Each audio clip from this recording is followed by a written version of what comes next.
Introducing Jake. Going on, everybody. Glad to be back for a fourth episode. We've got heaps of stuff to get into today. So without further ado, we're just going to get straight into it. We've got a big segment, one segment. We're basically going to be grading every team's off season so far. So we're going to talk about the best additions, the worst additions, and give them an overall letter grading. We're going to try and get through everyone. So we're going to kick it off without any further ado. Luca, you're up first, and you're going to be talking about the Golden State Warriors. Yeah, I love this one actually, and I'm glad that I had the time to kind of go through and do my research on the Warriors and everything that they've done to date. And yeah, keen to kick it off. So I'm just going to jump straight into it. My best addition for the Warriors. Um, I know some people might think immediately to Iguodala coming back, a great depth piece there. My actual favorite thing that they did this offseason was their draft. I think they really hit gold with Kuminga and Moody. Um, During the summer league, Kuminga and Moody averaged 17.3 and 16.3 points per game respectively. And what I saw in their games is going to bring, like, I think a really great spark to the Warriors. Kuminga is an absolute athlete, keen to see him stretch the floor. And for them to just, both of them really, but especially Kuminga, to just work like a dog with Draymond, the defensive end. And I think the Warriors arguably have the best veteran leadership in the league. And I think it could be great things to come for Golden State with those two draft picks. I really, really like it. No, definitely. Yeah, for sure. I can't really add much else to that. And sorry if I cut you off there. No, no, Were you're you good. saying something else? No, I was just going to go on to my losers, but Oh, tell me your shit. thoughts. No, no. Let me just quickly run through the winners section. Basically, everything you said was perfect. I'm pretty keen to see Iggy back as that veteran leader. But please continue to your worst addition. Worst edition. I actually took a bit of a spin on this one because I don't think the Warriors have actually done anything egregious in terms of adding a bad player, or rather, um, like, yeah, I don't think they've done anything bad on that end. So what my worst kind of decision they made was losing Oubre instead of Wiggins. Mm. Now, not to say that like Wiggins walked as a free agent, but just the sour taste in my mouth from Wiggins staying on the team at $30 million a year on an already stacked payroll is something I was looking for the Warriors to move on from. Um, I imagine there's still ongoing trade talks for Wiggins, especially around Simmons. Maybe there's some other stuff happening there. But keeping him on the payroll instead of Oubre, who signed a $13 million deal with the Hornets, $13 million a year for 2 years, is a bit just an L to me. Mm. Wiggins is a good scorer, but that's kind of like where the buck stops for me for him. And Oubre provided elite 3 and D, and he had finally found his stride. And I think he turned in an incredibly respectable season last year. So at half the price, and I just think he would have been a better fit. And I dare say that if he was healthy during their little play-in run, that they likely would have been in the playoffs last season. I think they Yeah. would have beaten the Lakers or Memphis. They Mm. lost those by a hair, and Oubre would have honestly been a defining factor for me. Mm. And with Otto Porter coming into the team, like I think Wiggins' role is even more iffy. I just, yeah, don't understand. I mean, I understand that Oubre walked, but just, yeah, the fact that Wiggins is still there and Oubre left is just a bit of an L to me. To real quick, devil's advocate on Wiggins versus Oubre. I agree for value for money. Oubre is a much better player. I do like Wiggins at 30 because he's trade bait. So if you want Yeah, to get a guy like Ben Simmons, the salaries match. And even though he's on a lot more money, he's a lot more of a player that just likes to fit in and he won't really get in yeah, the way, whereas Oubre might want to sort of take up some oxygen. So I agree, but they're my quick little devil's advocates, which could yeah. be a good thing for the Warriors. Yeah, that's a good point. I feel like, yeah, the Oubre is kind of.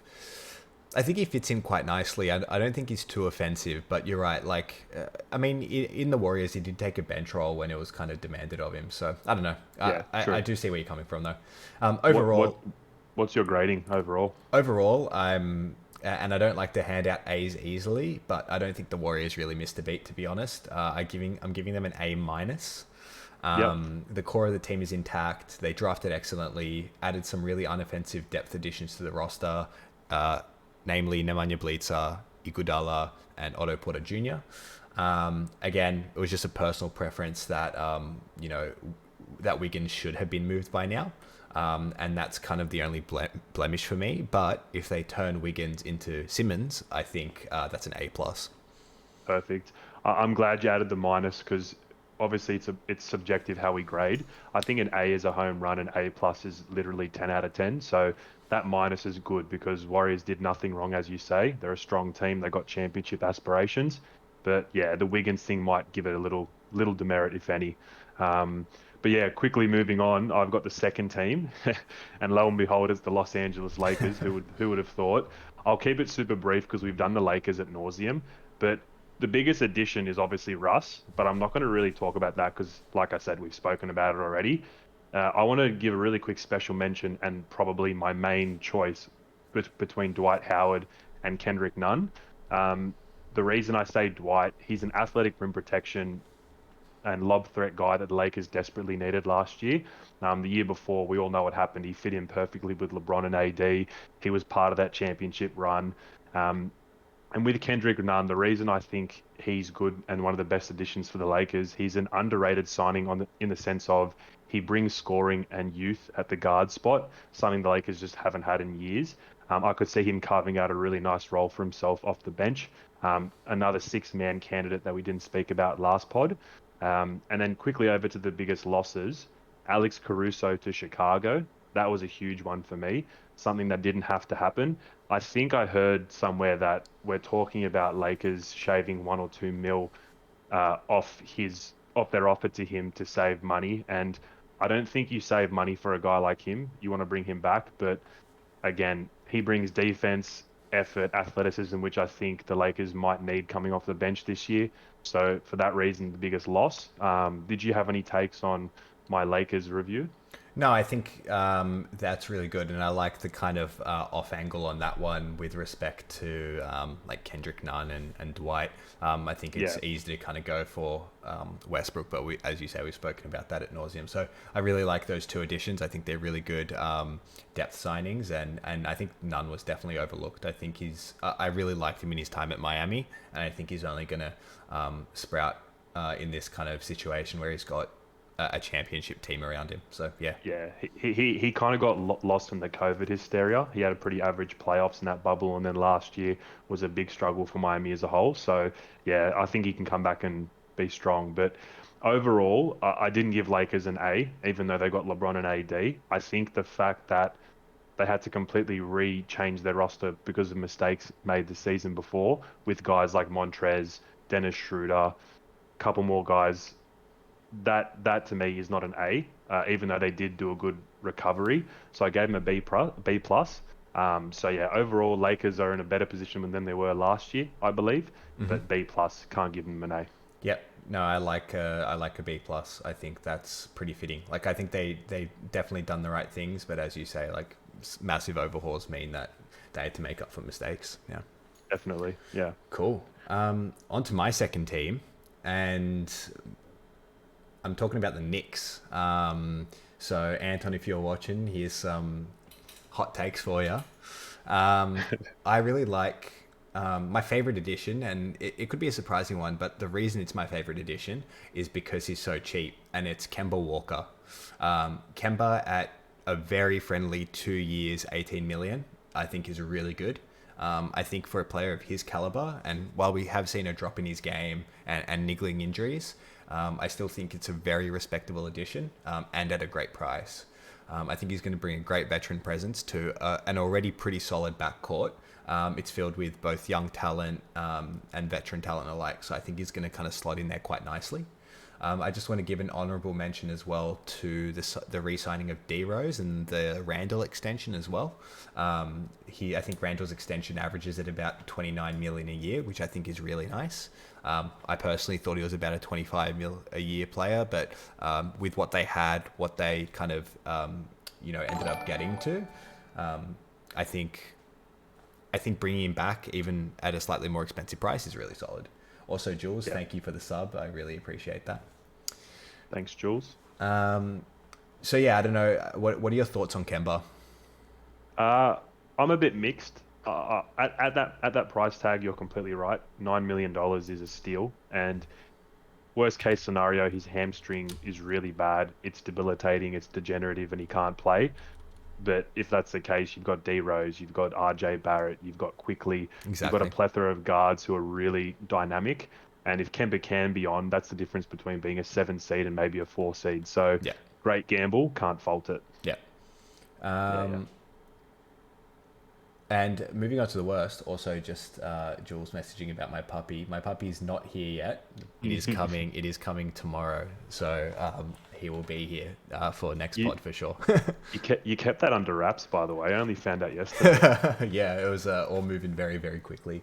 Yeah, He'll yeah. be here tomorrow, and then next week's pod for sure is going to be right here next to me. What's the name? Do you have a name yet? Still working it out, but we'll see. We'll get there. I'll Okay, perfect. I'll release it to the pod next week. We might chuck up some NBA dog pun names in the Instagram. Yeah, yeah. See if we can get some of our followers to come up with some names. We'll see what Yeah, we can get. perfect. Perfect. My family's dog is his name's Mello, named after Carmelo Anthony. Oof, So very nice. yeah, maybe we can keep the tradition running. Not LaMelo Ball. Nah, no way. He proceed. My Mello precedes Mello. Your Melo's older than Melo. Yeah, exactly. Oh God. Neko asking what breed. Everybody's interested in the dog, not the pod, huh? What's going It's a on here? corgi. It's a corgi, Yeah, mate. it's a little corgi. Yeah, it'll be good. All right, I'm gonna go on to my worst stuff. We're gonna move on from the dog, even though I talk about it all day. We got more engagement from the dog than the Exactly. fucking basketball. All right, go on. We'll get there. Go. So look, Knicks surprisingly haven't lost anyone of interest or anybody noteworthy to bring up. Like, if I had to tell you who they lost, I think Reggie Bullock left in free agency, but whatever. Like, who cares? So I've taken another kind of different take on this one, and I think the worst thing they've done this season, or this off season rather, is signing Fournier on a 4-year sub $80 million deal. I think they already had a buzzing backcourt, and you rattled off some of those names before. Quickly, RJ, Alec Burks, Yep. D Rose, the addition of Kemba, cheap. Bringing Fournier into the fold at that price seems a little redundant. But what I do like about it is I can see the upside of it as a potential trade piece. So if they're 100%. looking to target a big name player at the deadline or perhaps next season, I could definitely see him moving. And if he doesn't move, I really don't like it at all. But if he does, as we like to say, not bad, good size. I rate it. If he is used as trade bait. Yeah, perfect. You took the words out of my mouth Yeah. in the trade bait, but yeah, what's your overall grading of the Knicks? Overall, hard to really find any flaws in the Knicks offseason, really. Like, even their pick at 25 in Quentin Grimes, I thought was quite nice, averaging about 15 points in the Summer League at about a 41% clip from three. Yep. So, to avoid nitpicking, I'm going to give the Knicks a dub on this one and give them a B+. Yeah, fair enough. I like that, and I would probably have given them slightly worse, maybe a B minus. But if they can pull off some kind of trade with these larger contracts, I don't know who that person is, and they don't have to, but I would probably be a B plus. But we're splitting hairs here, so that's fine, and I generally agree with you. Yeah. Yeah, my What's your next team, team? number 4, I got the Boston Celtics. One of Interesting, my okay. pet projects this year. I'm really high on them because of a couple of reasons, but my biggest addition is one recently, and it's Dennis Schroeder. It's also probably the most interesting addition. It's interesting because it's a value at $5.9 million. Schroeder certainly isn't a bad player. He can give you scoring, floor spacing, and pace. He could also be a really good value restoration. It could be a good value restoration campaign for Schroeder while trying to help Tatum and Brown go deep into the playoffs. So they had a couple of other decent moves, but that's the one that I wanted to focus on. I don't think anything else needs to be said there. The biggest loss for Boston, honestly, like the Knicks, I'm pretty happy with who Boston let go. It's worth mentioning Kemba and Fournier. Fournier did depart to New York, but getting Schroeder was a really nice save. And getting Cantor and Josh Richardson to come in and replace the Tristan Thompson and Fournier minutes is pretty much like for like, maybe a slight W, Mm-hmm. but it depends how you look at things. Yep. And my overall grade was a B. They could have a sneakily good season, but things have to swing right. So for that reason, I can't give them any higher. It was just a very nice, solid first off season for Brad Stevens in the managerial role. Yeah, yeah. No, I totally agree with everything you said. Not going to harp on too much about that. I think they've done a pretty solid job, and as you say, it could be a slight dub in respect to the kind of departure of Tristan Thompson and bringing in Cantor. So, yeah. Definitely. Overall, I would generally agree with you on that one. There's nothing egregious that happened there that I can really pick out. Your favorite team is next. Yeah, the Nets, huh? Surprise, Yeah. surprise. What do we think I'm going to say? All right, jumping into it. I'm going to keep it pretty simple. So the best kind of move they made in my mind, or the best addition, is Paddy Mills. We've elaborated at length on the value I think he provides this team off the bench. So I'm going to focus more so on some honourable mentions. Re-signing of Blake Griffin, and also their rookie pick at number 27, Cam fucking Thomas. Jesus. The kid is a certified bucket. He averaged 27 points in Summer League and took out the co-MVP honors. Shot sub 40% from three. And I watched the game where he hit a three to tie and win the game in the same game. Insane. I think he's going to fit really nicely. Specifically, he's going to fit the hole that was lost with the departure of Levert in the Harden trade. Yep. I think he's going to do really nicely as the primary kind of ball scorer in that second unit, along with Patty Mills or Harden or however they decide to run it. He does have his downsides. He isn't a great passer. He's not a great defender. But I think that second unit that kind of has Clax, Brown, Johnson, I think he can like really neatly fit into that unit and provide the scoring it needs, along with Harden, Patty Mills, and the defensive presence is still there with some of those names that I just kind of rattled off. Yeah, I just wanted to focus a bit more on that. But yeah, if I was to say what the best addition is, I think it's Patty Mills, just purely because Australia's national treasure. He was awesome in the Olympics. He's been a great NBA player, and he's going to bring a much needed spark to that depth that they've so desperately needed. Any And thoughts and, on? mo- and most likely he'll have the biggest impact. I mean, Exactly. Cam could be really impactful, but I like to temper my expectations when rookies are rookies. But in saying that, that trend has been bucked recently with guys like Ja Morant, Zion, Tatum, Luca's first year in the league. So, dude, honestly, you might get Cam Thomas's offensive output is similar to a guy like Anthony Edwards, which might be a bit controversial because he was the number one pick, but I could see him having nights where he scores 30, 40, maybe KD sitting, maybe someone's injured. So, yeah, I agree. I think Patty Mills is number one, but Cam Thomas is a close number two. Yeah, and totally agree. And that's kind of, I just didn't want to harp on too much about Mills because we kind of know the kind of effect that he's going to have on that team. But Definitely. no, Definitely. you're definitely right. Um, in terms of the worst loss, I think the veteran loss of Jeff Green was unfortunate, but I think they kind of plugged that really nicely with the kind of addition of James Johnson, who I think Yep. replaces that gap quite solidly. Yep. Other than that, I don't really have any major fault for the Nets. They were expected to lose Dinwiddie, and they got a little bit in return for him in the sign and trade. I think maybe it was a second round pick. Can't really expect much more than that coming off that partial ACL. So they didn't really have any kind of incredibly meaningful departures, and the ones they did have, I think they plugged those gaps quite nicely, and they drafted well. Well, So if you think about it, Luca, they lost Jeff Green and Spencer Dinwiddie. They got in Patty Mills and Cam Thomas and James Johnson. So it's a net, and it's a they net W. and for they me. also Yeah. got like DeAndre Bembry, Javion Carter for Landry Shamet. Like they, it's a net W, 100%. Like they really hit. And this might be because this might be my love for the Nets coming out. Yep. And I know I said earlier that I don't want to hand out A's easily, but the Nets are an A plus for me. Yep. And there's a big reason why it's an A plus, and I haven't talked about it. It's Go. Durant signing a 4-year extension, and Yep. rumors that Kyrie and Harden are also committing to extensions with the Nets. If they do that, it's an A plus. Yeah. When you're a championship team and you do everything perfect around the fringes, it's impossible not to give out an A plus. I'm not going to mention the guys you just mentioned because we're just going to repeat ourselves, but they did everything correctly, including re-signing their superstars. So nothing more needs to be said there. I co-sign the A plus. Moving on to another team who's the polar opposite, in my opinion, but shouldn't be, are the Milwaukee Bucks. Now, sadly for Milwaukee, biggest addition is a big fat zero. Bucks have done nothing of note. They Yep. drafted two European players in the second round who will probably be cash and stash type selections. They re-signed Bobby Portis, who was okay for them last year. Look, better than okay, but again, doesn't really get me excited.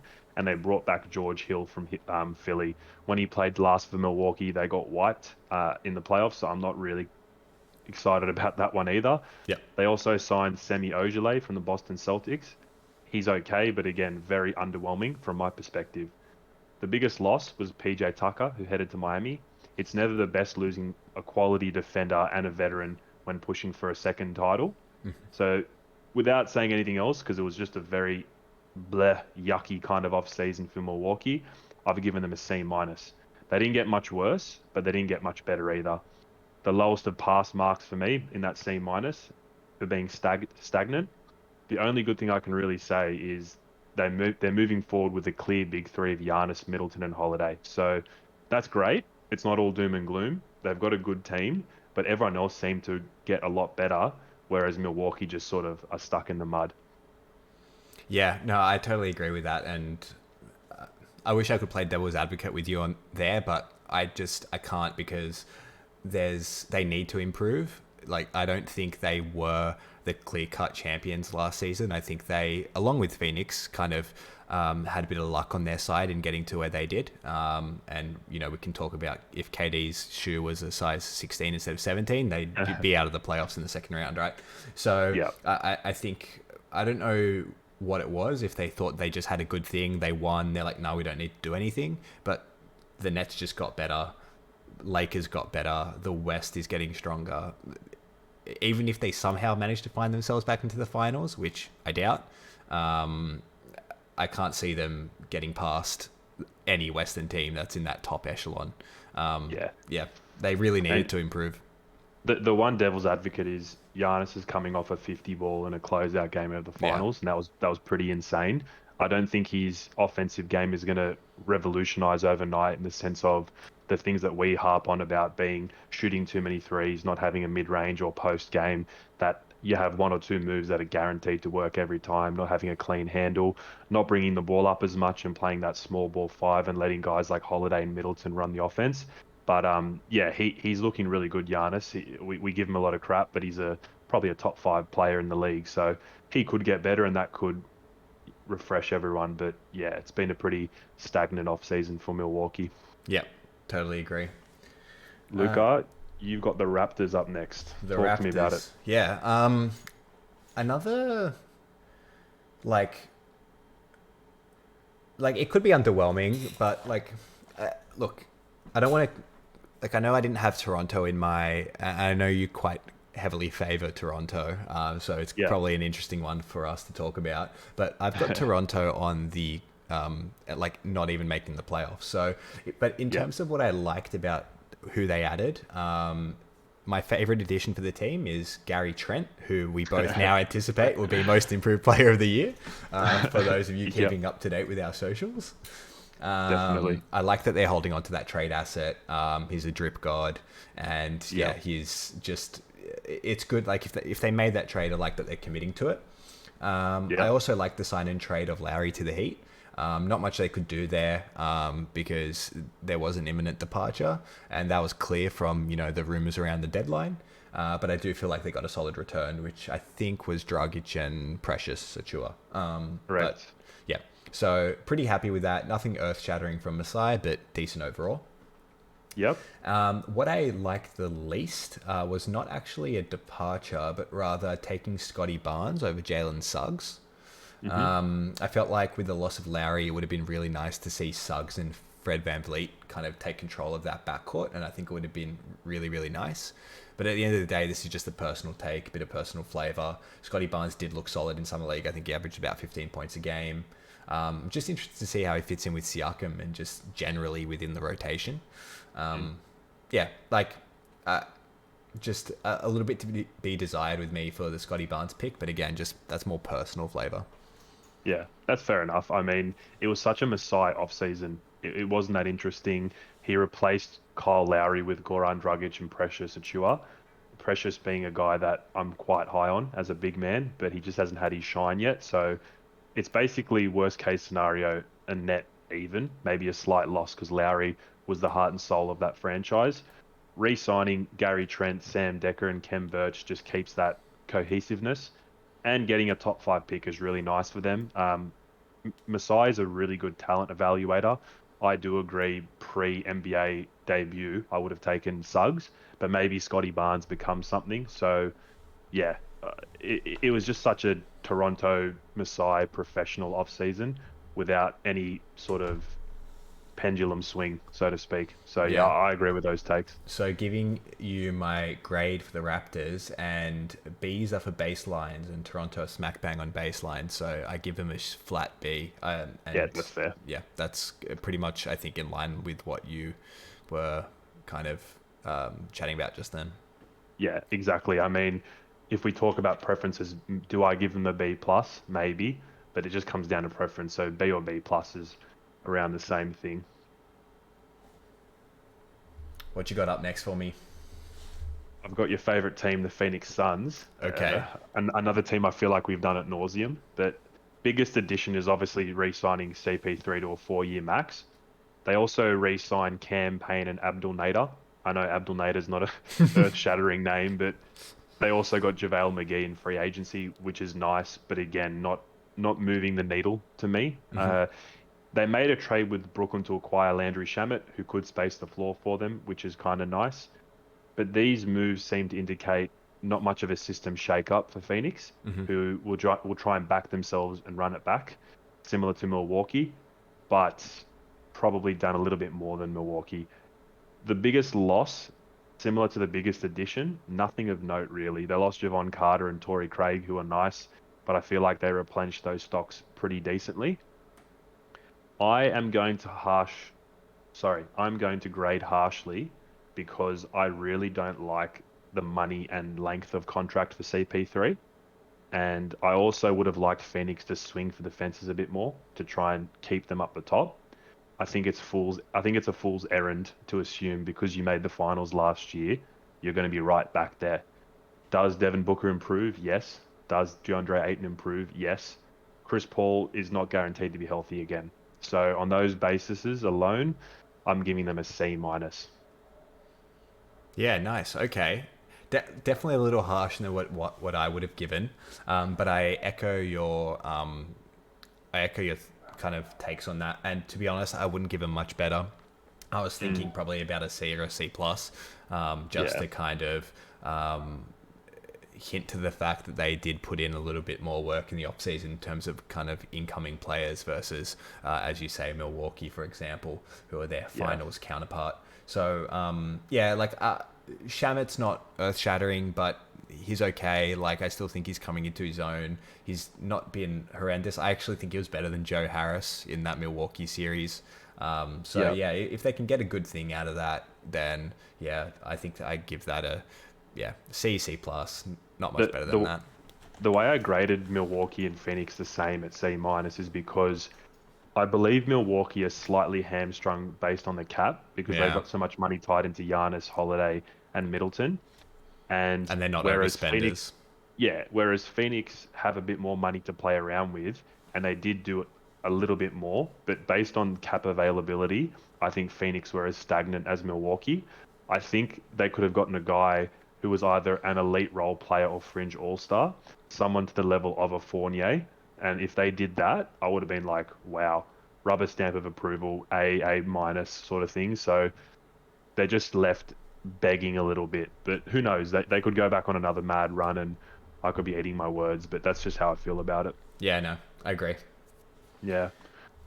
We got JC's favorite team up next. JC's favorite team, and I think it's a shame. I don't think he's tuning in with us right now. And I think he'd That's probably right. like my assessment of the Sixers. So let's see what he thinks after we maybe throw a cheeky clip together and get it up on the socials. But I like and the biggest addition, and my favourite, is Philly's re-signing of the man, the myth, the legend himself, Furkan Korkmaz, or as I like to affectionately call him, Furky Goatmaz.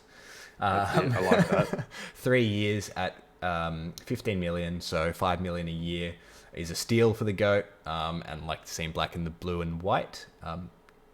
Not actually a goat, and not actually a steal, but it is the most meaningful signing they made. Yep. I mean, honourable mention to Danny Green, but pales in comparison.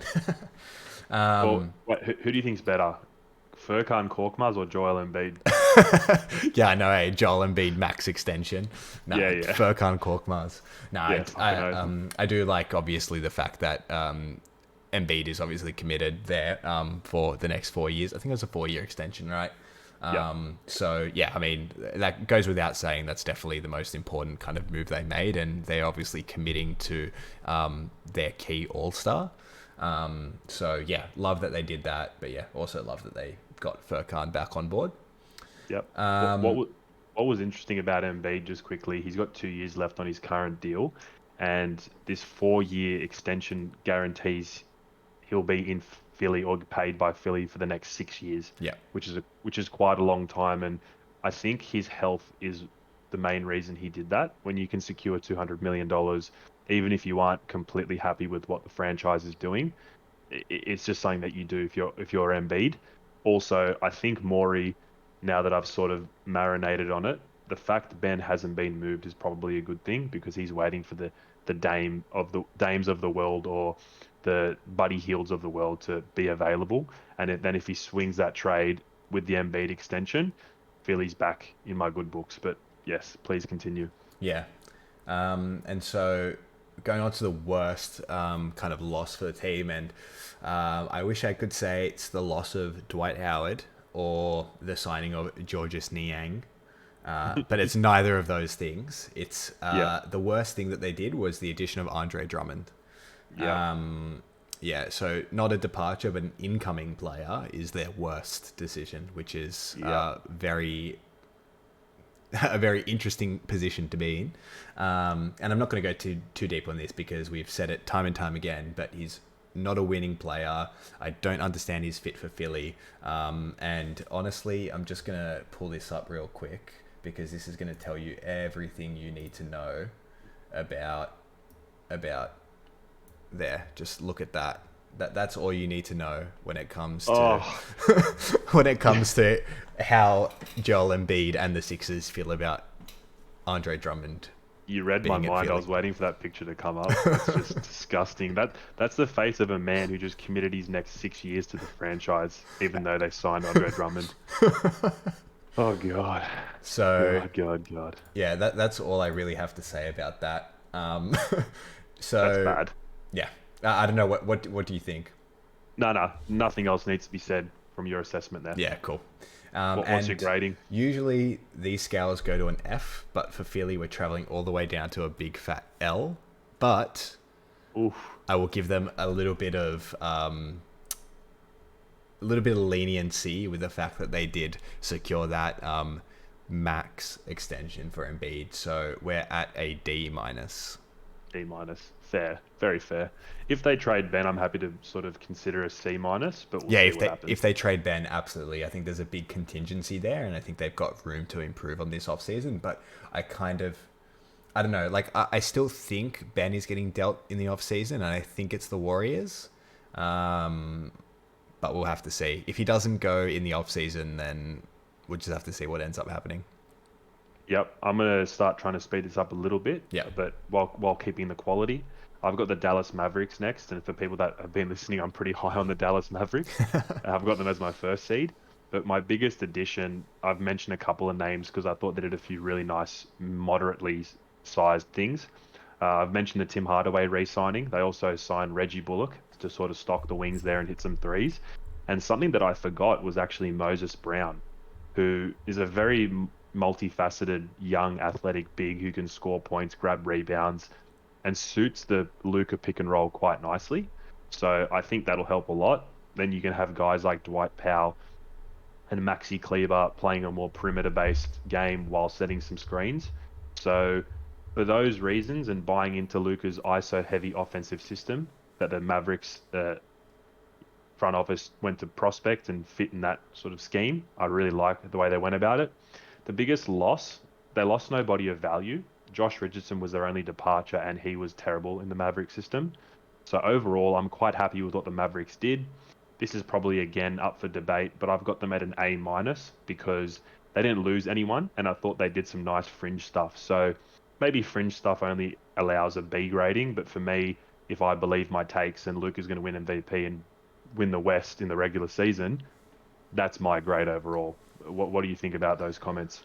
Yeah, look, I generally agree with you in terms of the fringe kind of moves being probably the right moves for them. I don't think there's anything really wrong about what they did, and as you say, they had no notable departures. The core of that team is still there. Yep. There's a couple of things on my mind. One, it is just fringe moves, and like obviously your assessment of those fringe moves is kind of what's led you to your take around where they fit in the West and how they're Yep. going to perform. So I think that obviously skews that rating a little bit for me. But then the number two thing for me that I'm just going to touch on really quickly until we move on to the next team is the situation with Porzingis.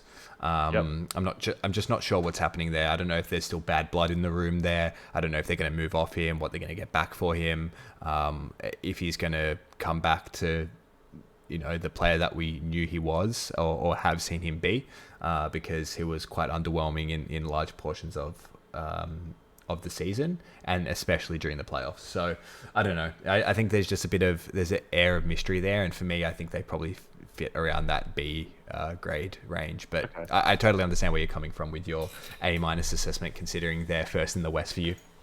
I will set a cap on Porzingis at over under 66 games. If he goes over 66, I'm more than happy to keep my grading, and I'm pretty stubborn on that. But if he goes under and the Mavs don't perform the way they should, in my opinion, so he misses 16 plus games, I'm more than happy to drop that by an entire ranking to B, B minus. So Yeah. I think we're on the same page there. I'm anticipating Porzingis to be average because Yeah. he was poor last year. So yeah. Yeah. Cool. No, that makes sense.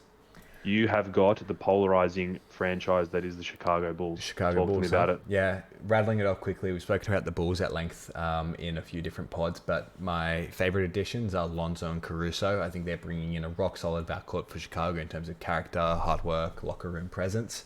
I also think Yep. it helps that Lonzo has become a really solid player, and Caruso is going to help solidify that backcourt defensively. I think they're going to be a Yep. really nice fit with Levine. So yeah, really high on those two moves. And then conversely, hot take, and might have some people go at me for this one, but I think we might agree on this. I think the worst thing they did, not necessarily a departure, but rather an addition again, is DeMar DeRozan.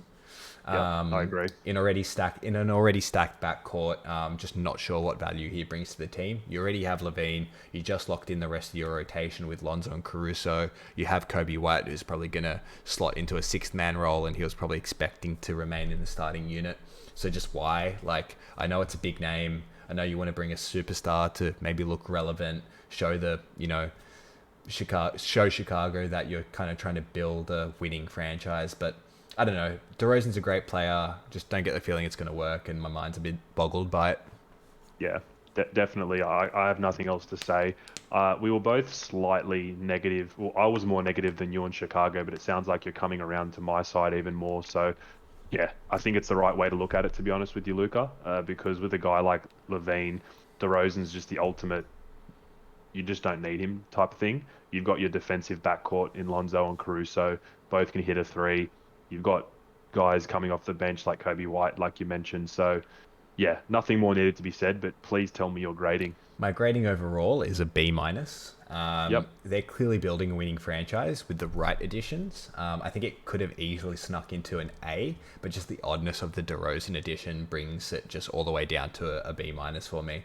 It's Yeah. it's interesting how we think because you think it could have gone to an A. I'm quite easily thinking it could go to a C if it blows up in their face. So I'm definitely erring on the negative side of the Bulls, but I can see why, similar to how I look at the Mavericks, I can see why you see the things that you do in terms of Chicago. Yeah. Yeah, yeah. My next team, and I'm actually quite interested to talk about this team. I've started to grow fond of them, which is probably blasphemous because I'm a LeBron fan, but the Los Angeles Clippers. Hmm. So the biggest addition, look, in a quiet off season for them, re-signing PG last season and getting a 4-year commitment from Kawhi this off season is a bona fide home run for the Clippers. They found something during last playoffs with coach Tyronn Lue and their small ball lineup, which consisted of Reggie Jackson, Terrence Mann, Paul George, Marcus Morris, and Kawhi. And that unit is like legitimately scary. Like you've got 5 guys who can play defense, hit threes, move the ball. They seem to really like Tyronn Lue. And Tyronn Lue, for all his criticism, just seems to get out of sticky situations in the playoffs. He did it with LeBron. He did it with the Clippers last year. He actually performed better without Kawhi than Doc did with Kawhi. So that's a big red mark for Doc Rivers and a big, tick for Tyronn Lue. Moving on to their biggest losses, again, similar to the wins, they didn't really lose anyone of value, in my opinion. Getting Bledsoe for what was left of Rondo and Pat Beverly is an upgrade. So you could even put that in the additions, even though you lost 2 point guards. And it creates an even stronger defense, even though Pat Bev is considered defensive. I think Bledsoe's a much better defender. The only thing I would say in terms of a loss column is Bledsoe's former playoff woes and his shooting is something to monitor. But if he starts to show choking Bledsoe, you've got other guys in there who can fill the role. So off-season grade, this might be a bit strong, but I've got them at an A minus. The reason I don't have them any higher, because I actually think Clippers are absolutely insane this season, is I know you mentioned Kawhi's knee might be a partial tear. I've done a bit more further research. There's talks he might be out for the entire season. That's Holy worst shit. case scenario, Yeah. but I think it's a bit more serious than we anticipated. And even if he doesn't play, I've still got them at an A minus. So if Kawhi comes back in the first 30 or 40 games, they have a role in the second half, it could be an A plus, and I'm actually quite frightened of the Clippers. Yeah, no, can't really disagree too much with you on that one. Clippers Yeah. have, like, just the fact that they've retained that core and re-signed their 2 kind of marquee players is really enough. And the fact that they managed to take a veteran that is just jumping around on vet minimum contracts and Pat Bev, who I really don't rate highly at all, for Eric Bledsoe is a pretty good win in my book. So yeah, I think they did everything right. And as you say, if Kawhi can come back healthy at some point during the season for a good playoff run, then I can absolutely see it be an A plus, because they're the Western Conference final team for me. Talk to me about the San Antonio Spurs. I mean, what's there to talk about, really? I guess I like Doug McDermott. Zach Collins? Is Zach Collins? Jock Landale, brother. Is Zach Collins going to play? Like, he's perpetually injured. I do That contract was egregious, bro. Yeah. For Zach Collins. I Holy know. shit. I mean, I do like Zach Collins, but just he never plays. Like, Yeah, he's I been don't know. injured. Yeah. Yeah. I guess maybe Brian Forbes and Jock Landale are okay. I don't know. Everything just screams mediocrity. They lost their only true star and their most important role player, DeRozan and Patty Mills specifically. You can kind of put which one is which, if you like. Yep. Patty Mills being the superstar. Yep. Anything they have done in return hasn't come close to kind of making that up. So I really don't know what to tell you about what my favorite addition is. The only thing that I like, if I can jump in here, Yeah. is DeRozan leaving just kind of indicates a changing of the guard for the Spurs. I think they're going to do their full rebuild. And yes, there's no Tim Duncan available in the draft, but Spurs have a good track record of developing young players. And I'm not super high on their draft pick, Josh Primo, at number 12, but San Antonio, they've got a plan, and I could see them in the next few years with a couple of key acquisitions, maybe getting back into the playoff fold, but it is very bland at the moment. Yeah, 100%. And that kind of comes to my point around the worst addition, or because they didn't really have any. Like, I don't think DeMar leaving is actually the worst loss. I don't really care about it, to be honest. And for that exact reason that you mentioned. So, and to say the loss of Patty Mills probably wouldn't be fair. Like, we knew he probably wasn't going to stick around. It was time for him to move on. So the worst thing for me was probably taking Primo at 12. He's the youngest player in the draft, one of the biggest projects, along with Giddy. Considering their position as a rebuilding side, I would have taken maybe a more surefire mid-round pick. Like there were plenty available. Like Duarte was right after him. Moses Moody, Cam Thomas fell to 27th. Like that. I don't know. I just felt like they've signaled that they're going into a rebuilding phase, which is totally fine. And they're not gonna attract any big time talent in the off season or through free agency, so they're gonna have to draft their next big player. To be honest, for me, it might seem a little harsh, but it's a D for me. Yep. Like it's clear that they're moving on, but like I don't think they did what they should have in the draft to kind of make up that kind of change. Like to go with the most project player was just, I don't know, a bit weird for me. No, that's fine. And again, this comes back down to preference.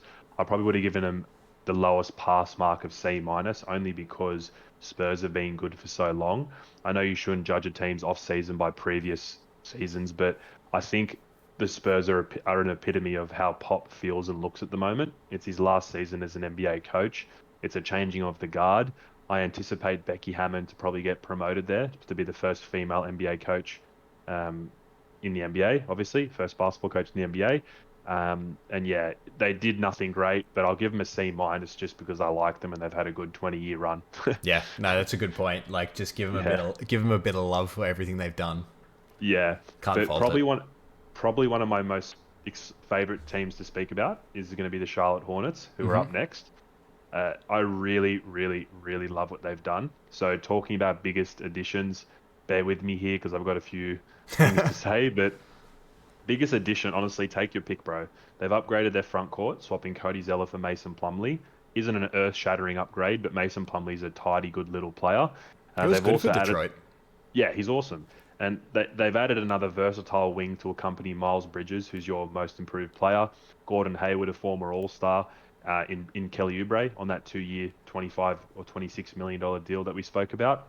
They've also added some depth at the point guard position behind Terry Rozier and LaMelo in getting Ish Smith. Again, not a huge name, but it's always nice to have that third string point guard in case something happens. And they're also drafted, in my opinion, fantastically, notably getting 2 top 20 picks in James Bouknight and Kai Jones. For anyone that follows the draft, unbelievable players, or projected to be unbelievable players in the NBA, and we'll talk about that at another time. If I could talk about a biggest loss, it's probably Devontae Graham and Cody Zeller. But however, for the reasons that I mentioned, those pieces were replaced for upgrades, in my opinion, so not losses at all. And because of my enthusiasm and my explanation, I've given them a big fat A, not an A+, because A+ is probably reserved for the Brooklyn Nets of the world, as you mentioned, basically 1 millimeter away from a title and getting even better. But I digress. A. So it seems like since drafting LaMelo, Michael Jordan has the Hornets in a very, very functional place. And I foresee big things from them potentially if they continue along this path. I completely echo everything you said. Don't want to kind of harp on it about it too much, but I love what the Hornets are doing, and it's the first time in a very long time that I kind of am seeing the quality of what the Hornets are finally putting together and seeing that there's really a strategy behind it and where they're going. And Jordan, for all his woes in the draft, has done really well the last couple of years. And I really like James Bouknight from what I've seen in Summer League and Kai Jones as well. So I think they drafted well. They got some really good additions in free agency. I really like Kelly Oubre there. I think he fits, like, in terms of just like locker room presence, the guys he's going to be around, the kind of guy he is. I think he's a great culture fit. 100%. I think this team is really kind of moving, and if LaMelo becomes what you kind of expect him to become, and we can touch on that later at another time, but if he does really turn out to be a bona fide all-star, I think this team is going to be great. Yeah, definitely. And not to keep on the Hornets for 5 minutes, because I know you love this guy, but maybe Jello Ball gets a 2-way contract and shows his worth in the NBA. And that's another great sort of locker room and in-game player just to hit some threes and bring some effort. So, yeah, that'll be great. But, Luca, I do apologize. I didn't mean to do this. I gave you 2 of the biggest meh teams in a row. Do we just rattle them off real quick for you? Yeah, just Trailblazers. Give me a 30-second overview. Yeah, cool. So I like the re-signing of Norman Powell. Again, holding on to the trade asset in losing Gary Trent. But apart from that, they've signed Cody Zeller, Yuck, and Tony Snell. Who cares? Maybe the worst thing that happened was losing Cantor, or to be honest, the worst thing about their off-season is for a team that was in the Western Conference 2 years ago and have a superstar and a great number 2, they've done absolutely nothing. So an F. Big F. Yep. Okay, that's probably fair. Dame also wanting out contributes to that F, I think.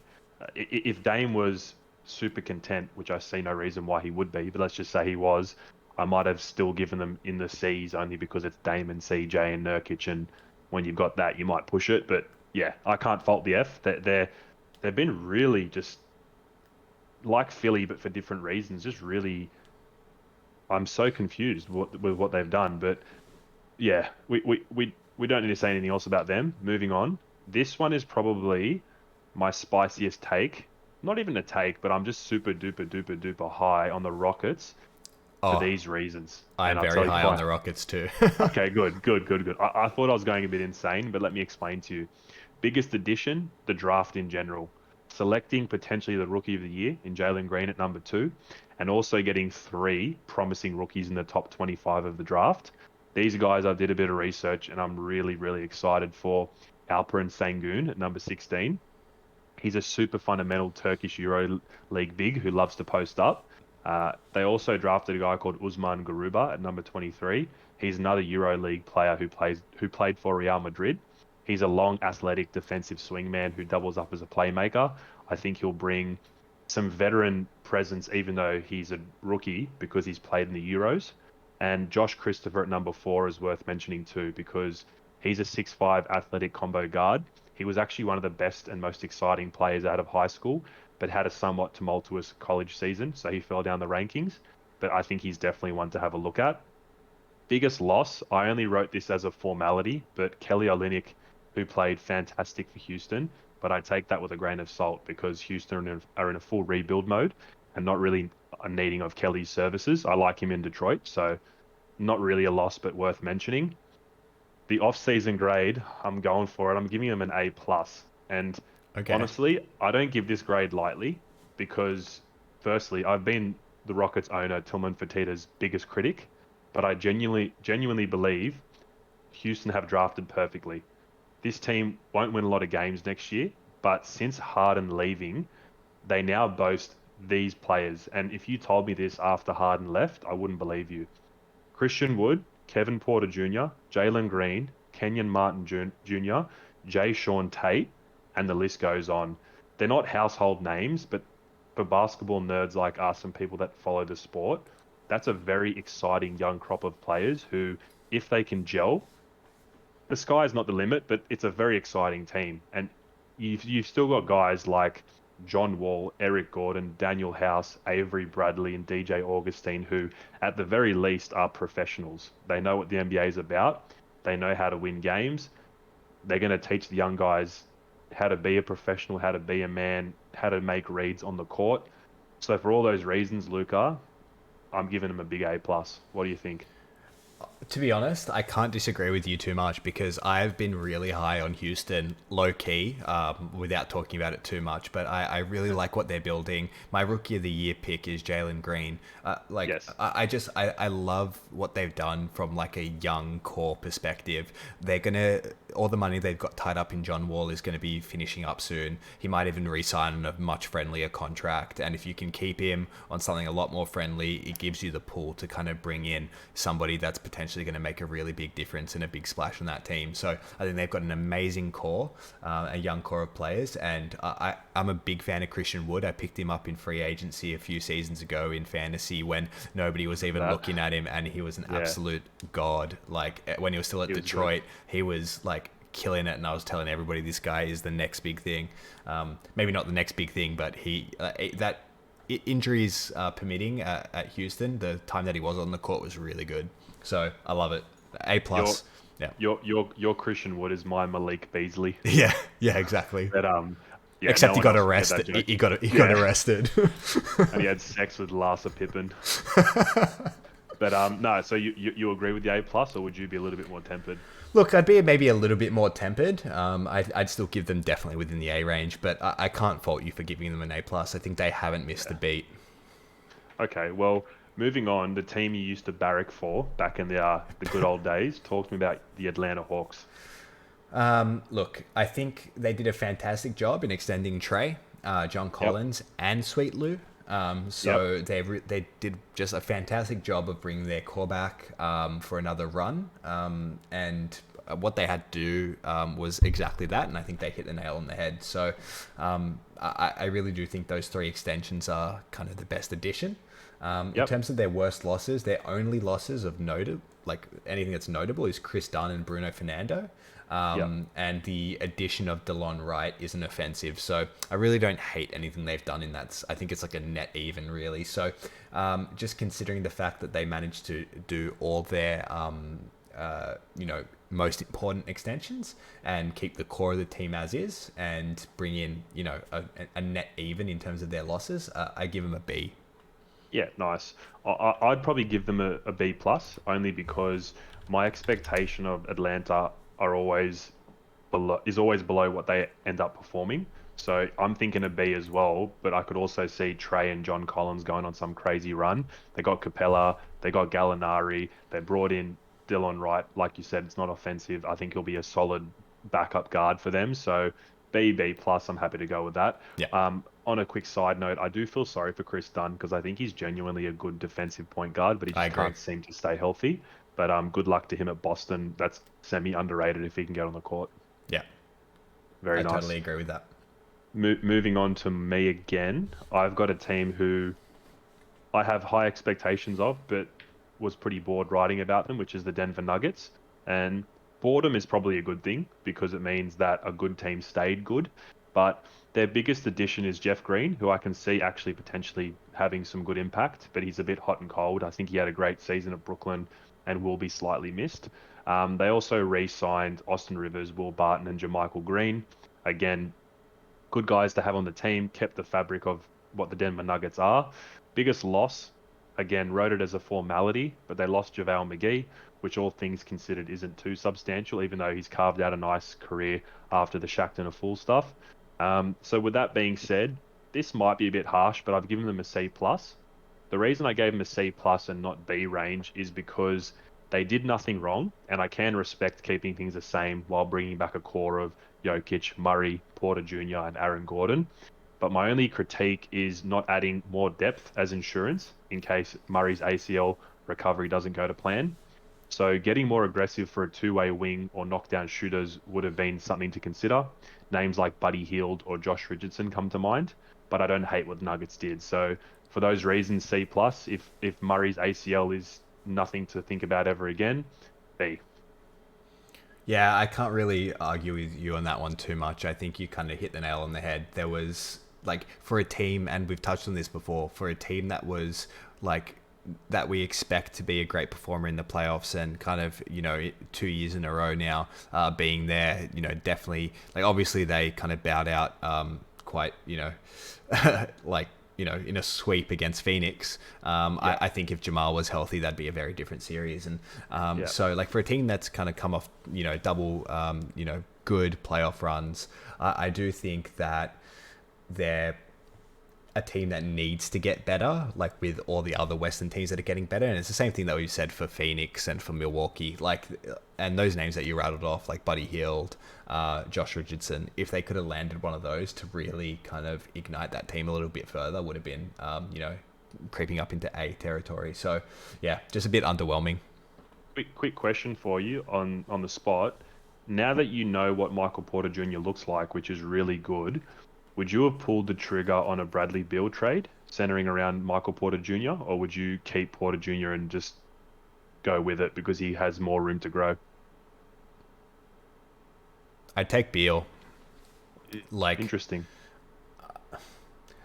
Beal isn't old. He's like 28, Yep. and you're bringing him into a team that has a good coach. They're a good organization. They have built a winning culture. You're partnering up with the current MVP, and other good pieces. And what they're really missing is, I think, a really strong shooting guard, like just someone that is a bucket getter. And I think they're great defensively, and he'd be like honestly a really great fit for that team. And I think it puts them in a win now situation. The only thing that I can kind of, if I was playing devil's advocate there, is there are so many other teams that are so good too. So would it actually result in a championship? I don't know. And do you want to give that up for what Michael Porter Jr. can become? Yeah. It's tough. Like, I'd probably take Beal just purely because he's only 28 years old. Like, once he comes off his contract, you can re-sign him to, a max deal to keep him there for the next 4 years, and you'd still have a really solid team built around Jokic and Beal and Murray. So, yeah, I don't know. It's a tough question, though. What's crazy about it is you have to do a lot of forecasting because Bill right now is better, but Michael Porter Jr. has shown some pretty insane games, especially last year. And there's not many guys in the league who can move like he does at 6'10" and shoot. And I'm not going to use the most corny comp, which is Kevin Durant, but all jokes aside and being completely serious, he is of that ilk. He's not Kevin Durant, but he's big and he's silky and he's skilled and he can shoot the piss out of the ball. So Exactly. it's scary if you traded him for Beal, and then Beal's obviously amazing. He's a 30 clip, but then Michael Porter Jr. becomes that franchise-altering player, and you're like, oh shit, like, are we even going to win a title with Beal? So yeah, it's a tough question, but I just thought I'd throw it out there. When he does become that kind of player though, does he stay at Denver? I don't know. Like, That's the thing. That's the thing. I guess if you're getting Beal and he was re-signing, I'd probably go with that. But I've liked the maturity that Porter Jr. has displayed since his rookie season, where he was a bit arrogant. Yeah. But arrogance can be good as well. You don't want to kill that in a kid, but you also want to make sure that he is respectful and humble. And yeah, I remember so, there were those interviews where he was calling out like the amount of time that he was playing, or I can't remember what it was exactly, but yeah, it was something like that. He was bringing out the locker room issues like into an interview, and it's just not the right thing to do. But anyway, yeah. Talk to me about the Utah Jazz. All right. I actually quite like what the Jazz have done. I know it's nothing earth-shattering. I'm going to preface that, but I do like the additions of Pascal and Rudy Gay. Pascal is a childhood friend of Spider's, and someone we've seen show some really kind of promising flashes in his time at the Warriors. I think he's going to be a great chemistry fit, locker room presence, and depth player for them. As for Rudy Gay, definitely past his prime, and again, not earth-shattering by any stretch of the imagination, but it's a cheeky depth addition to a core that remains largely intact. I don't think they've made any errors in terms of kind of like worst kind of things happening or any kind of groundbreaking departures. But I'm personally not a fan of Whiteside.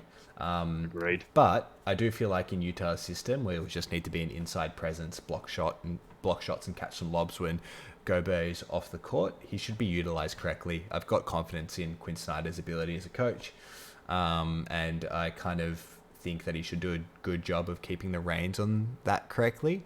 If he doesn't, I'm just not a fan of Whiteside. But I don't know. Like if he's used appropriately, he can give some good minutes, I guess.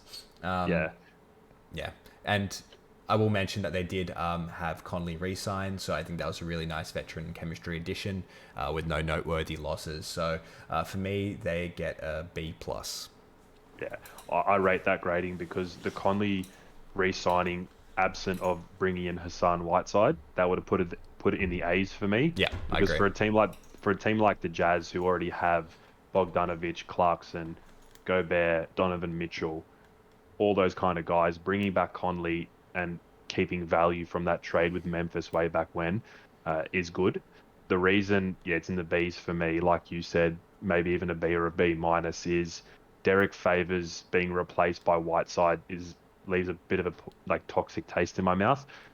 Whiteside he reminds me of Simmons in terms of my talent evaluation, in the sense of two guys that haven't lived up to their potential. Yeah. Whiteside, in theory, could be the craziest defender we've seen in this league, or one of, but his work ethic is so dog. I just can't. Yeah, he's really bad for me, but that's a me problem, not a them problem because of my expectations. But yeah, I agree overall in the Bs. Yeah, cool. My next team is the Pacers. a team that I forgot to put in my top 10, which I feel bad about. So I do apologize, Pacers fans, and don't flame me. But biggest addition to me is actually a coach, not a player, and that's Rick Carlisle.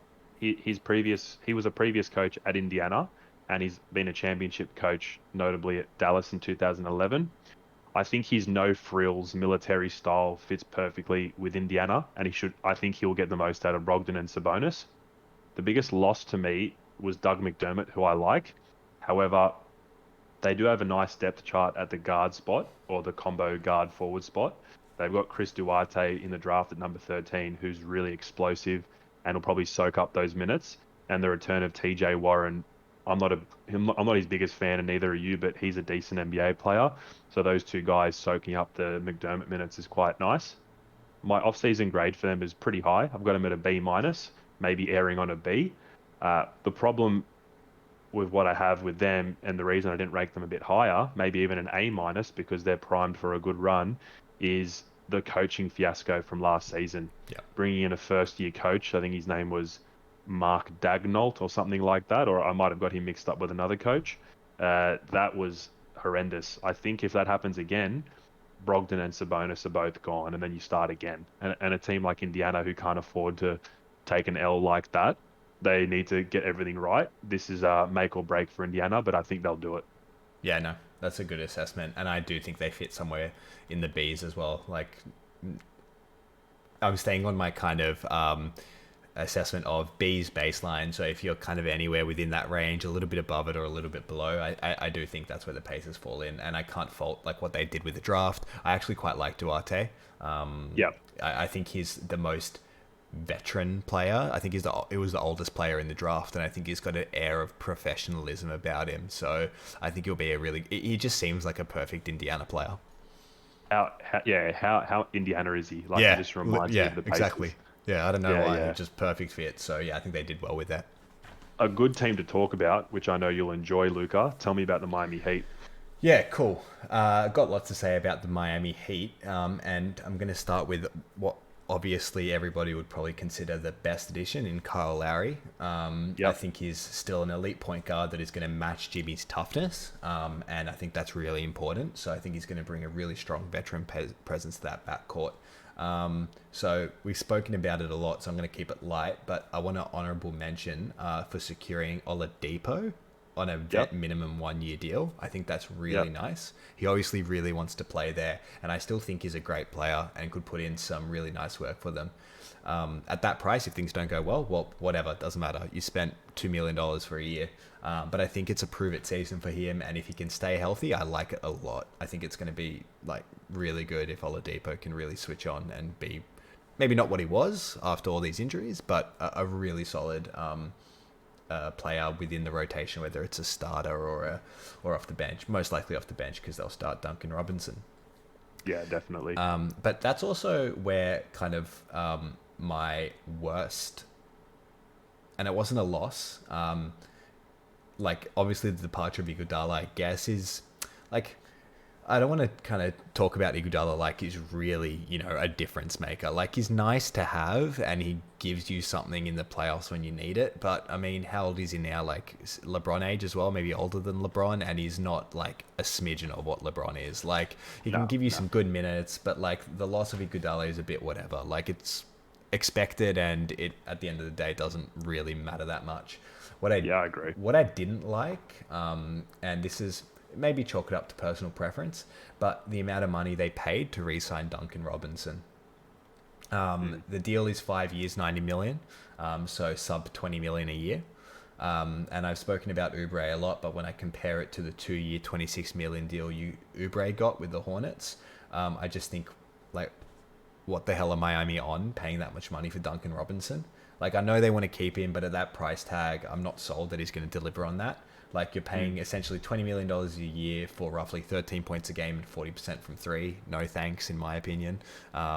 Like, sure, he shoots well, and like, it's good to have that in the rotation, and you need like those outside shooters, but I don't know, like, just a lot of money. And I think what it ends up doing is later down the track, when I personally don't think he's going to deliver on that value, they might try to move him and they might be stuck with him. because they just can't get rid of all that money. Mm. Yeah, I don't know what your take is on that. It's interesting, Luca, because what I tell you behind closed doors and what I'm about to say might prove to me being a bit of a hypocrite, but not really. I just go back and forth on it because I definitely see what you're saying, but I also think that a player's annual salary can actually be earned in one game or one playoffs, in the sense of, could I see Duncan Robinson in a Eastern Conference semi or Eastern Conference finals hit six or seven threes and determine the outcome of a game? Yes. That's a Is good point. $18 million a lot? Yes.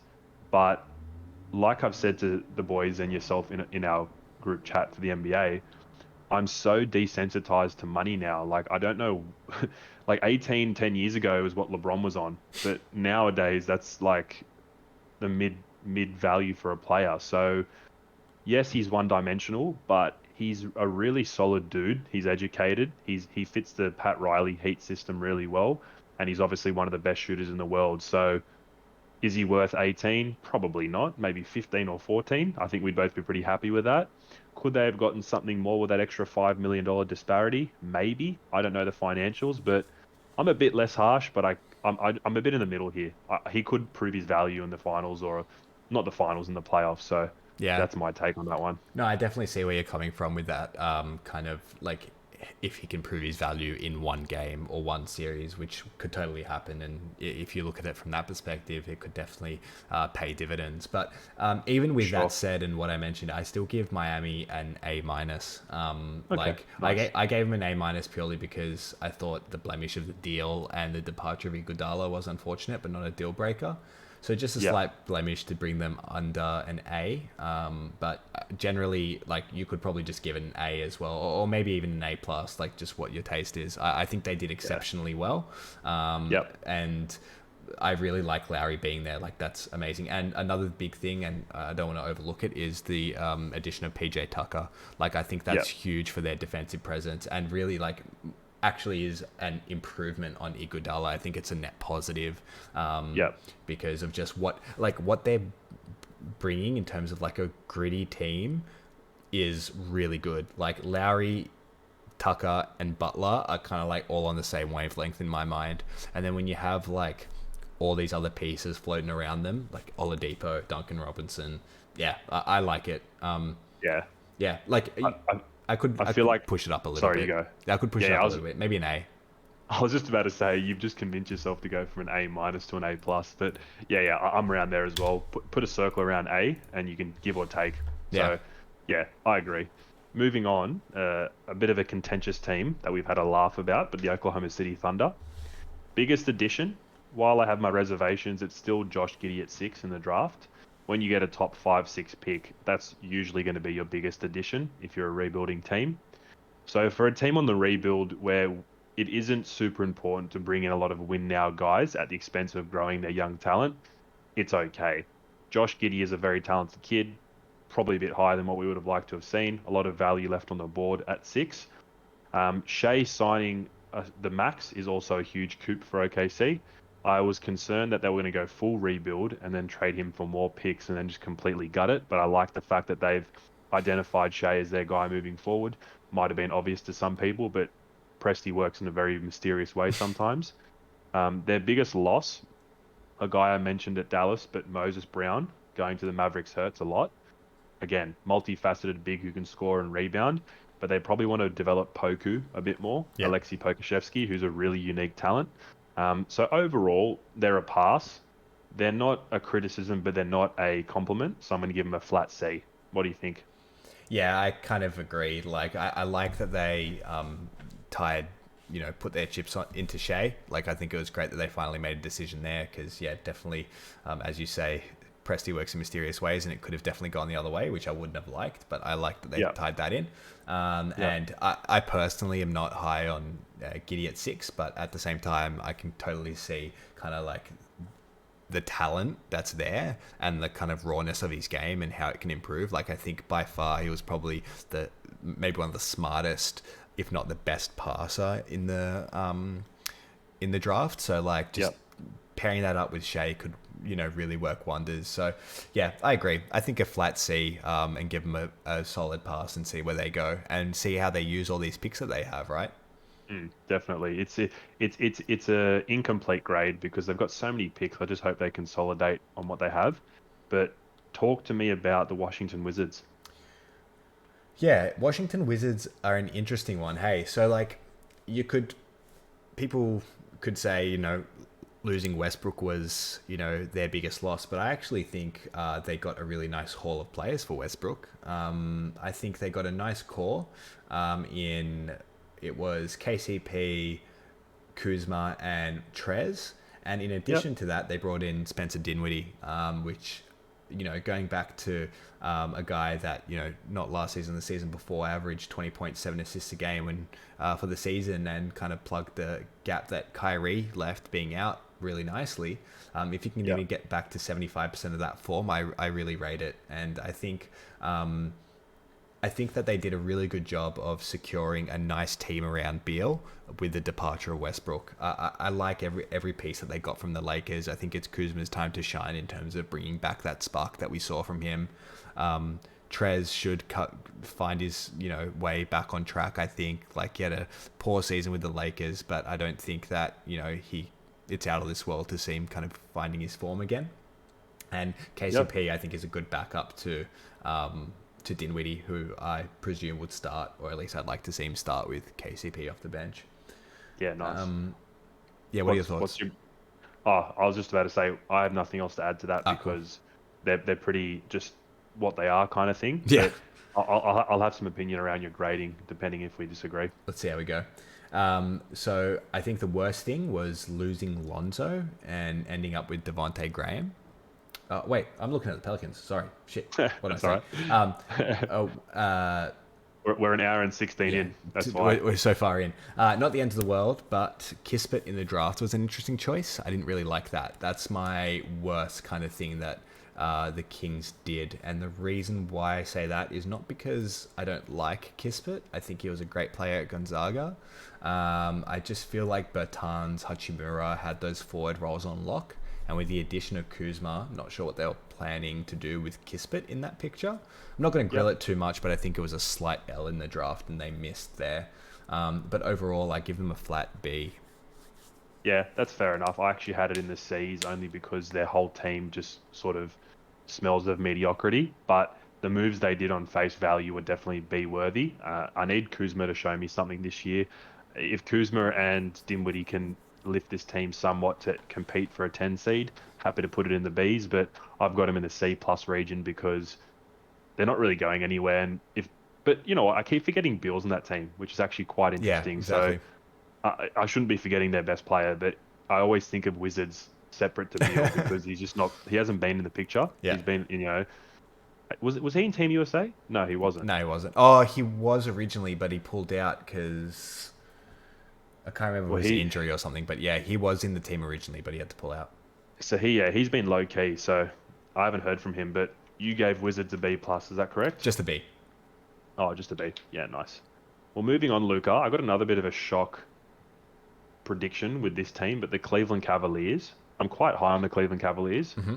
So everything they did was great in my eyes. They drafted Evan Mobley at 3, who looks like by far and away the most promising big man in the draft class.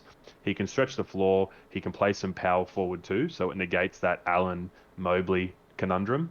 They also extended, speaking of, Jarrett Allen and traded for Ricky Rubio. And Rubio's going to bring some veteran experience and a calmness to the team in tight situations, maybe something that their young backcourt of Sexton and Garland might not be able to do at the moment. Biggest loss, again, I wrote this as a formality, but they lost Torian Prince. Nothing to be upset over because they got a good pool of guards and swingmen in their team. So, for all those reasons, and this might be blasphemy, but I'm going to give them an A minus. And the reason I say that is because I'm really pleased with what they've done compared to how dysfunctional they've been in the past. They probably won't be a playoff team, but if they push for a 10 seed and don't overcomplicate it, their roster looks really balanced, and I think it's filled with young guys and veterans who will not impede the young guys. So just overall, it's a really solid season. I could see them being graded in the Bs, but I just wanted to reward them for being, as I said, really solid. Yeah, I agree that like when you kind of look at their what they've done this off season and kind of compare it to the dysfunctionality we've seen from them in the past, namely, for example, drafting Anthony Bennett first. I think they've done really well, and I really like what they've got in Sexland. And Hmm. the fact that they brought in Rubio to kind of just bolster that from like a calmness perspective, as you say, and just a veteran presence is really good. And I Yep. actually really like the extension of Jarrett Allen. I think Jarrett Allen is a really promising big man, and I think he's properly finding his stride now. When he was at Brooklyn, he was great, but he was sharing minutes with DeAndre Jordan. And then when they kind of traded him and he ended up in Cleveland, he's just been fantastic, and I think he's only going to be better now. So I like Yeah. it. So yeah, I agree. I totally agree. I can definitely see them around that B plus A minus Yeah, range. perfect. Luca, I have to quickly do something, but please continue. Can you talk to everyone about your thoughts on the Pelicans? And I'll be back in about 60 seconds. No worries, I bro. apologize. All Go for good. it. So the Pelicans are an interesting one. If I had to choose a best, I'm bringing in Valanciunas as a big man that can space the floor and give Zion some more room to work with in the paint is probably the best that you're gonna kind of get out of me in that. But overall, I don't love it. I do think that it's better than Adams being there and clogging the paint. But everything else they did just kind of screams mediocrity, or even bad if you want to look at it from that perspective. So even though I think they lost the Valanciunas trade overall, I think Memphis got the better end of that deal. I think it was their best addition too, which is like saying something, I guess. So the worst thing was losing Lonzo and ending up with Devonte Graham. I'm really perplexed at what they've done from moving from Drew Holiday to Bledsoe, and then losing Bledsoe and losing Alonzo and ending up with Devonte Graham. Just seems like such a weird way to get to that point. And it's not an attack on Graham. I think he's a great young player, but you had Lonzo, who's great friends with the superstars of your core team, and you let him go to Chicago. Like, pay the man, keep him with the core.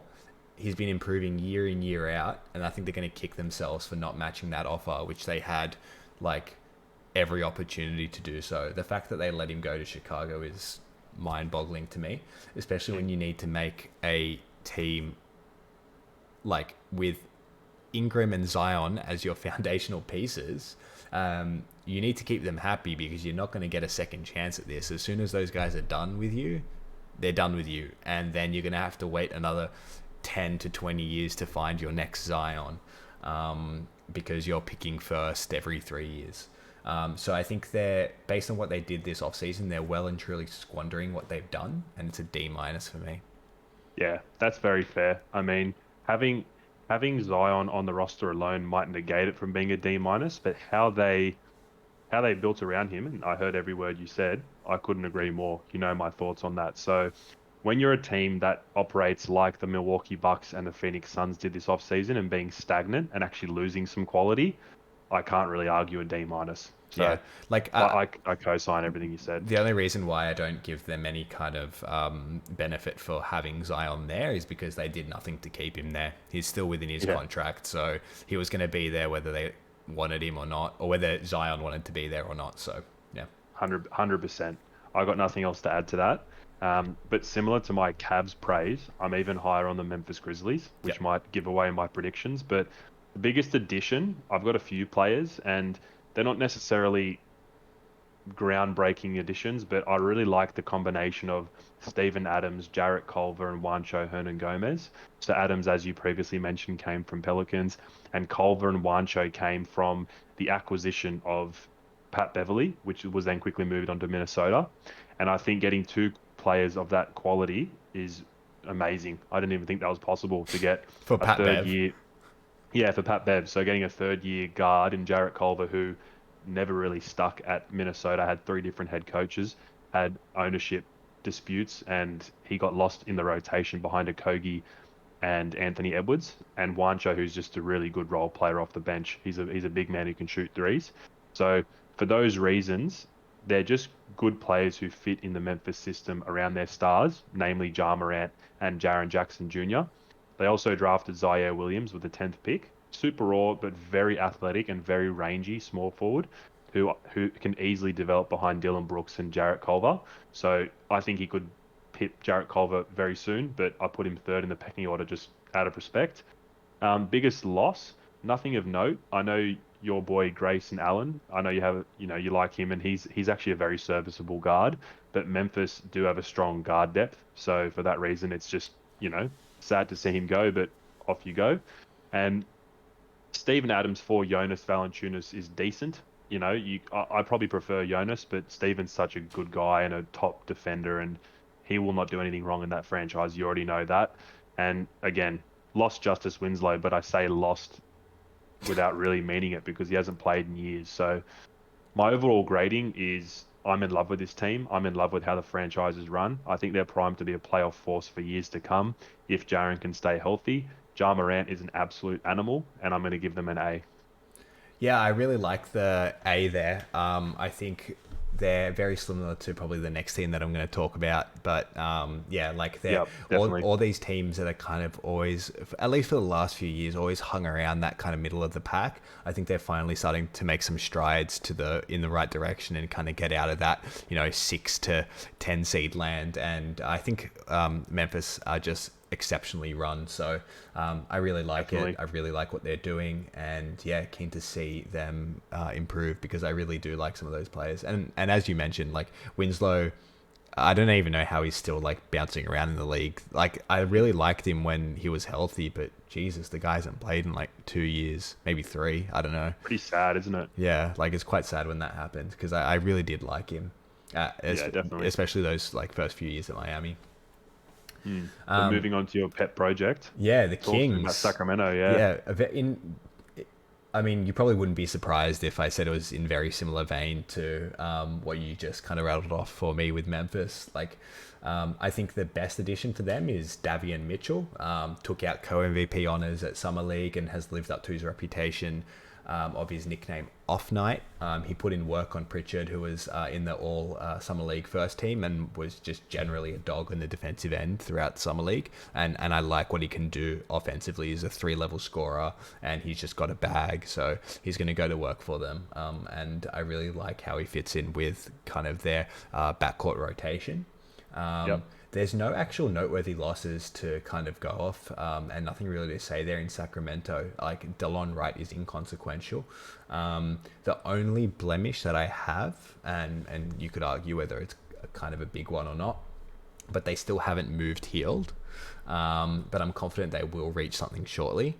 And the reason I have that as a blemish is because with Fox and Halliburton, which they've definitely committed to, and you can see that based on the way they have looked, based on the rotations that they ran, and the drafting of Davion Mitchell screams to me that Healed is getting sent, and just the fact that he hasn't been yet, and if he isn't before the start of the season, I think it kind of complicates that locker room a little bit. Yep. So while he's still on their roster, I've got them at an A minus. Yeah, that's fair. The only thing I could really take away from them, and I agree with everything else that you said, and this wasn't done in this off season, but big but, I could put them down to a B plus, even a B, because I'm not sure why Luke Walton is still there. That's a Now, good point. I want to preface my comments by saying I don't know what goes on behind closed doors, but from the outside, it looks like he doesn't really fit there. It feels like there's drama always following him.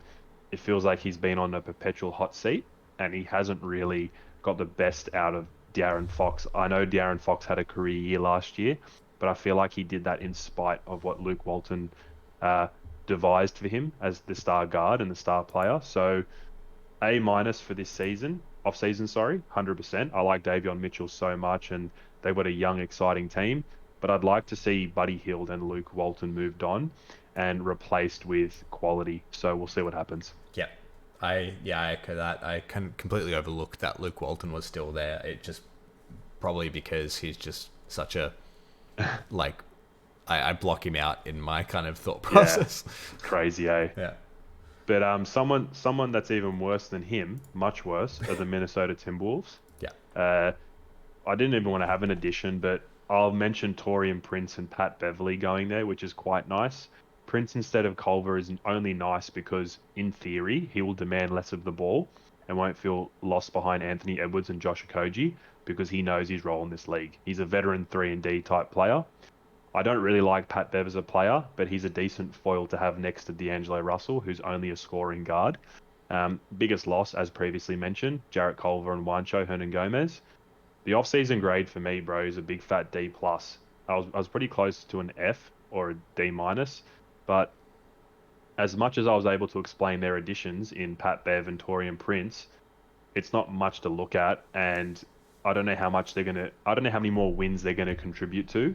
So for a team trying to convince Cat to stay in Minnesota, this aim was not realized in any way. So I think it's a matter of time until Cat leaves. I don't see Minnesota in the playoff push, let alone the play-in. And yeah, I'm really, really, really disappointed in what they did. Yeah, I really can't. I can't really fault you on anything you said there, but at the same time, like, I'm not surprised. They've failed time and time again for a very long time, and I don't know if that's ever going to change, or at least not in the immediate future. So I wasn't expecting high things. What they did is kind of what I expected. So the fact that they finally at this point made a move, up until just like yesterday when all this happened, they hadn't done anything. So yeah, like the fact that they hadn't done anything up until this point, it just screams to me that they don't know what they're doing. Yeah, fair enough. Moving on to someone that you might question what they're doing as well. What are your thoughts on Orlando? Yeah, look, in terms of best edition, I think they did a good job in capitalizing on Toronto not going with Jalen Suggs. Taking him at 5 was really nice. And I think he's going to be a great player there. I think they're still kind of trying to work out what that backcourt is. Like they've got, Cole, they've got, I can't even remember his name now because it was so long ago. Markelle Fultz. Markelle Fultz, Jesus Christ. I know. It's easy to forget. I forgot for a second there as well. So they got Markelle, they got Cole, and now they have Jalen Suggs. So I still think they're trying to work out what they're doing there. But like with 3 young guys like that, I think they're bound to kind of hit their stride with one of them, which I think will be nice. But it's not great. Their 8th pick at Franz Wagner was actually quite nice. I actually think he's quite a solid player, and I think they did a good job to get 2 top 10 picks, and I think they chose quite well. I mean, in free agency, they brought in Robin Lopez and Mo Wagner. Like, I don't even, like, let's not talk about it. And the only player that they lost, I believe, was Otto Porter, which they got from Chicago for Vucevic. So, like, nothing really consequential there. So, I mean, overall, I don't really have anything too much to tell you in terms of what Orlando are doing. And for that reason, I'm giving them a D. Like, they picked well. I didn't want to kind of do them too dirty, but at the same time, they have literally done nothing else. So yeah, I probably would have been a bit more optimistic and given them the lowest of pass marks at a C-. Okay. The reason I say that is because it's Orlando, and with respect, what do you expect them to do? Getting Suggs could be really good for them. Obviously, them thinking Markelle Fultz and Cole Anthony aren't the future is a great thought to have, because I really don't see them being franchise-altering players. I've heard that Cole Anthony's already a bit salty that they drafted Suggs. But with all due respect, who the fuck are you?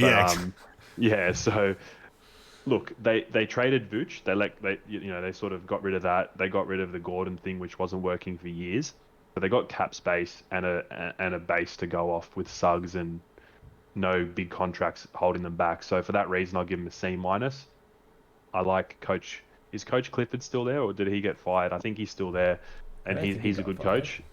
But there's not much to talk about. I think I extracted a little bit more info than you did, but I was squeezing blood out of a stone. C-. Oh no, apparently it's Jamal Mosley.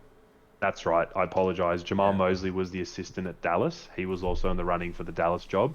He's Luka Doncic's best pal in the coaching ranks, and he actually might get them going nicely there as well. Yeah. And Luka, sorry, you go on. No, I was going to say that kind of would, if that turns out pretty well and he can get them going, that would kind of bring it out to a C-. I think give them a pass mark if they found themselves a nice little coach there. lucky last, and this is a very exciting team in my eyes, is the Detroit Piston. Main reason being Cade Cunningham at number one. He's my biggest addition. Surprise, surprise. He speaks for himself. Potential rookie of the year, 6'8" point guard, instantly becomes the starting guard and the offensive manager of the Detroit system. I also really like Luka Garza at 52. Yeah. He was the NCAA Player of the Year, but fell all the way down to 52. I don't think in history of the NBA draft that has ever happened. I think the lowest before him was one of the Jones brothers. I think it was no, sorry, not the Jones, the Mason, Frank Mason. He, if you remember him, Luca, he Yeah. was a guard and he won NCAA Player of the Year and he went to like 30 maybe, like first round. But I don't think there's ever been a second round player who was the NCAA Player of the Year. So he nearly didn't even make the draft, but he's a big man who can shoot the piss out of the ball. I think he made the first or second team for Summer League, which is quite good. Yeah, I think it was the And second team yeah, so with Cade. obviously he must be a defensive liability. Admittedly, I haven't watched a lot of him, but offensively he looks really good. So if he can just sort of survive out there, I think he'll help Detroit a little bit. They also rounded out the roster quite nicely with some veterans in Kelly Olynyk, Corey Joseph, and Trey Lyles, who will complement the rookies and help Jeremy Grant, who is still probably their star player. I think Cade could pass him pretty soon, but Grant is a good player. He's a good two-way player. So biggest losses, not really losses, but Mason Plumlee and Wayne Ellington, good players in their own right, but the way that the Detroit Pistons are moving, I don't think they'll need to be there. And my off-season grade was a B plus. I wanted to give them an A minus, but the moves weren't earth-shattering. If Cade wins Rookie of the Year or Detroit gets a play-in spot, I'm happy to put them in the A category. But yeah, real solid off-season. Yeah, I also I echo what you said around some of those other additions, like Kelly Olynyk. He was fantastic at Houston. Like I picked him up in the fantasy team, as you know, and the man Yeah, was putting in absolute work. Like yeah, he was. I'd never seen Kelly Olynyk play like that, and so look, I don't have like super high expectations for Olynyk kind of delivering that night in night out. I think it was something stupid like 20 something points, 10 rebounds, a stupid amount of assists. Like he was really crushing it. So if he can even deliver like 60% of that, that's pretty good. But I really like what they've got going on there, and it's actually surprising because Detroit have been so bad for so long that I'm kind of just like, holy crap! Like Detroit actually look decent. Like where's this Yeah, coming from? definitely. We gave him a bit of shit last season for how they signed people, but it looks like they did that intentionally just to sort Yeah. of, you know, punt on a season and then get back into the draft and get some decent signings. So yeah, I'm pretty excited for them. But The only little mistake that I kind of want to touch on just before we kind of wrap up is yeah, if it could have been Christian Wood wanting out and not wanting to be at Detroit, but I was kind of confused at what they kind of did there in losing Christian Wood and then mm, bringing in, I can't remember who they brought in, like Plumlee. I think they brought in Plumlee instead yeah, of Christian Wood. Like I don't know, like Christian Wood, like we see what he's become. He had a great end of the season there at Detroit, and I don't know if there was just issues there and it didn't work out. But if it was Detroit's side of things that didn't want to make it happen, then that, I don't know, just that's pretty weird. this is a bit of grapevine talk, but I heard through some NBA reporters and like big time podcasters that there was a bit of a personality question around Wood, whether it was arrogance or off court behavior that I think might have scared Detroit. But obviously, as soon as he left Detroit, he just built on what he had done there, and he looks really solid, like borderline all star. So unfortunate. I think it's one of those things where, like a Harden, he leaves and gets a lot better. Yeah, Obviously, Harden's a lot better, but that sort of comparison. So it was unlucky, but these things happen yeah, sometimes. no, that makes sense. I can buy that. Should we call it a night? I think we call it a night. We've been going on for about 90 minutes, and Yeah, I nice. mean that was a really, really good, like just jam-packed kind of agenda, just systematically running through each team. So I think we got heaps of information out there, and we just want to kind of hear what your thoughts are. If you get the chance to watch our episode this week, hit us up on socials. We'll be posting. We want to hear your thoughts on some of these takes, some of our grades, and how you'd grade them. And yeah, looking forward to chatting with everybody throughout the week until we air next week's episode. Yeah, definitely. Just to echo what you said, I really appreciate the support from people on the live stream, people that are tuning in after the fact on YouTube, which I know is a lot easier sometimes because not everyone has a couple of hours at night. But yeah, guys, we're going to be active on social media. We want to get your opinion on things, as Lucas said, and we just want to build this. We know it's going to take a long time, but as you can tell, we're very committed and we love basketball, which makes it easy. So looking forward to episode 5 already. Good night, everybody. Thanks for sticking around. Peace. Take care, everyone. Take care.